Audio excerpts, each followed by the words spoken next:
মাত্র ৫০ পয়সা থেকে ১০ টাকায় মিলছে খাদ্য, বস্ত্রসহ নানা পণ্য সামগ্রী। সার্বজনীন দুর্গোৎসব উপলক্ষে রাজধানীর নিম্ন আয়ের মানুষদের জন্য এমন মানবিক আয়োজন করেছে সেবামূলক সংগঠন বিদ্যানন্দ।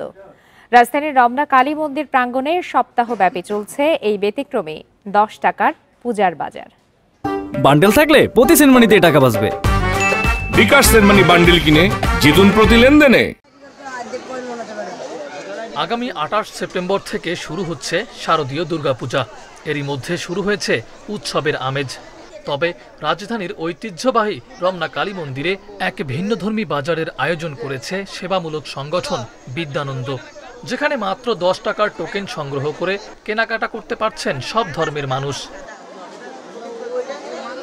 এখানে ১.৫ টাকায় ১ ডজন ডিম, ৩ টাকায় ১ লিটার ভোজ্য তেল এবং ৪ টাকায় একটি নতুন পোশাক মিলছে সহজেই। স্বল্প দামে নিত্যপণ্য হাতে পেয়ে খুশি ছোট বড় সবাই। রমনা কালী মন্দিরে আসছে ১০ টাকার পূজার বাজার করতে। আমরা তাদের জন্য অনেক দোয়া করি যাতে ও ভালো থাকুক, আমাদের এই পূজার সময় আমাদের একটা উপহার দিল। যারা গরিব দুঃখী তারা যেন এই টাকাগুলো দিয়ে তাদের মনের মতো বাজার করতে পারে, সেই জন্য মূলত এই ব্যবস্থা করা। ডিম নিছি, তেল নিছি, চানাচুর নিছি, বিস্কুট নিছি, এর টাকা দিতে লাগে না। পুরো বাজারের দেখভাল করছেন বিদ্যানন্দের স্বেচ্ছাসেবীরা। মন্দির প্রাঙ্গণে সপ্তাহব্যাপী চলবে এই আয়োজন। প্রান্তিক মানুষদের মুখে হাসি ফোটাতেই বিদ্যানন্দের এই উদ্যোগ।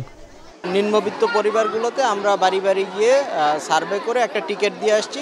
ওই টিকিটের বিনিময়ে ওনারা আজকে এই বাজারটা এখান থেকে কালেক্ট করতে পারতেছে। পূজায় আর কি ভালো মতো একটু বাজার করবে এই সামর্থ্যটা নেই, তাদের জন্য আমরা এই বাজারটা আয়োজন করছি। এটা আমরা দিচ্ছি জাস্ট ডেমো, তাদেরকে নিয়ে আসার দায়িত্বটা আমাদের, টাকা দেওয়ার দায়িত্বটা আমাদের, এবং তাদের পছন্দসই পণ্য কেনার দায়িত্ব হচ্ছে তাদের।